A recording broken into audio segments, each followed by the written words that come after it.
Я сейчас нахожусь в аэропорту в Кракове. Ожидаю перелет в Италию, Бергамо.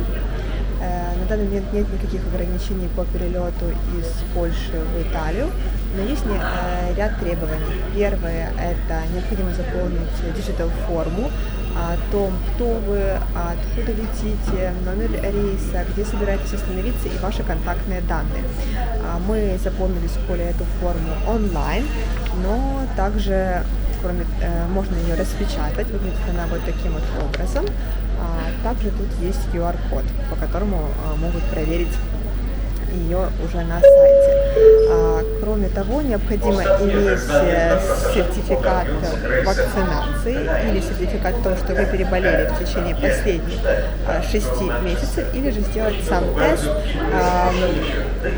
за 48 часов до прилета. Это может быть ПЦР-тест или же антигенный. Кроме того, с 1 июля в Европе ввели такую диджитал сертификаты. У меня есть один такой на руках. Это сертификат о том, что я переболела в течение последних 6 месяцев. Там есть QR-код, информация, кто я, информация также до какого числа действует этот сертификат. С ним нет необходимости сдавать никаких дополнительных тестов, и поэтому полетели.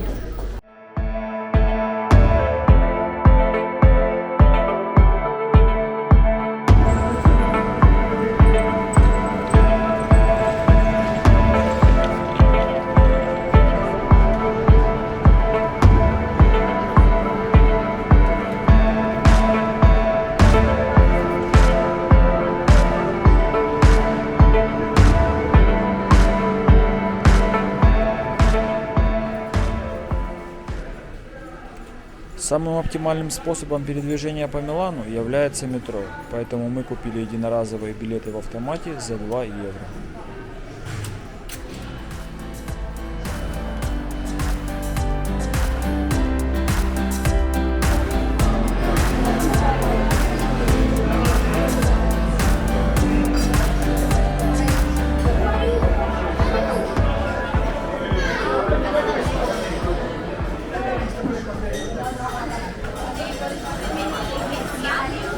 Салат с морепродуктов.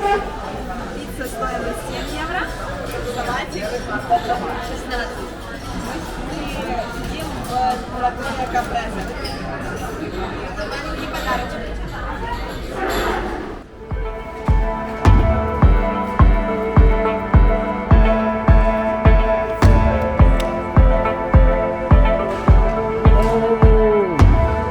Gracias. Вместо рекламы. И вот мы подошли к главной достопримечательности – Дуомо ди Милано или Миланский кафедральный собор. Стоимость входа в собор отдельно стоит 5 евро. На крышу 10 евро, если подниматься пешком, или 14 евро на лифте. Но также за ту же цену 15 евро вы можете взять билет Дуомо Пас. В него включен вход в собор и на крышу, в археологическую зону, которая расположена под ступеньками Дуомо, а также в музей собора. Стоимость зависит от того, хотите ли вы подняться пешком по ступенькам 15 евро или на лифте 20 евро. Дуомо Пас действует 3 дня. Купить билеты можно онлайн, чтобы избежать скопления людей в кассу возле собора. Часы работы с 9 утра до 7 вечера.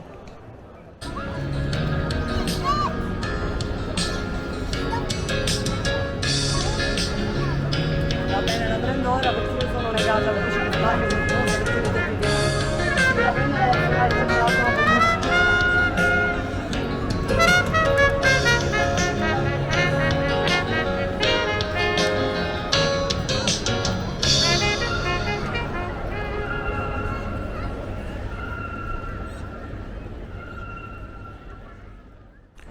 К XIV веку нашелся правитель, объединивший земли Северной Италии вокруг Милана. Его звали Джан Галеаццо Висконти.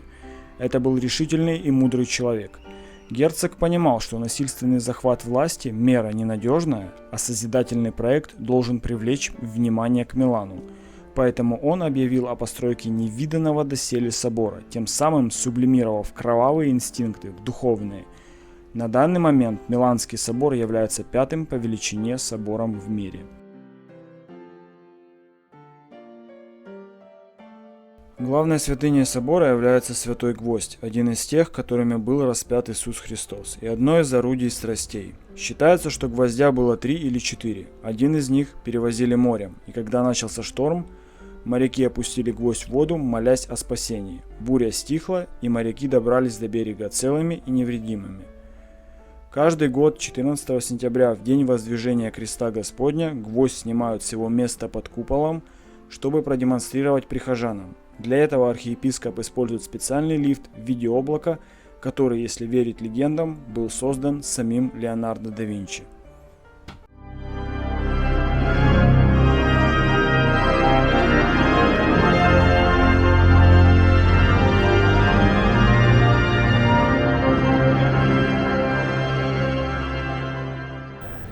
Меня всегда интересовал вопрос, почему на готических соборах так много демонических сущностей.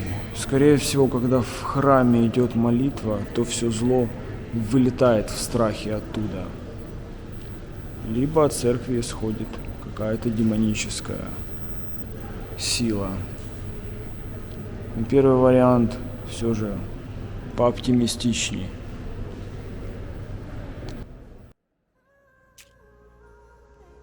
Рядом с Миланским собором находится галерея Виктора Эммануила II. Это святыня для шопоголиков. Туда приходят те, кто поклоняются таким богам моды, как бренды Yves Saint Laurent, Prada, Gucci и Dolce Gabbana.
Отдельная рекомендация для вас будет ресторан морепродуктов Эндри. Советуем попробовать спагетти из морепродуктов за 16 евро.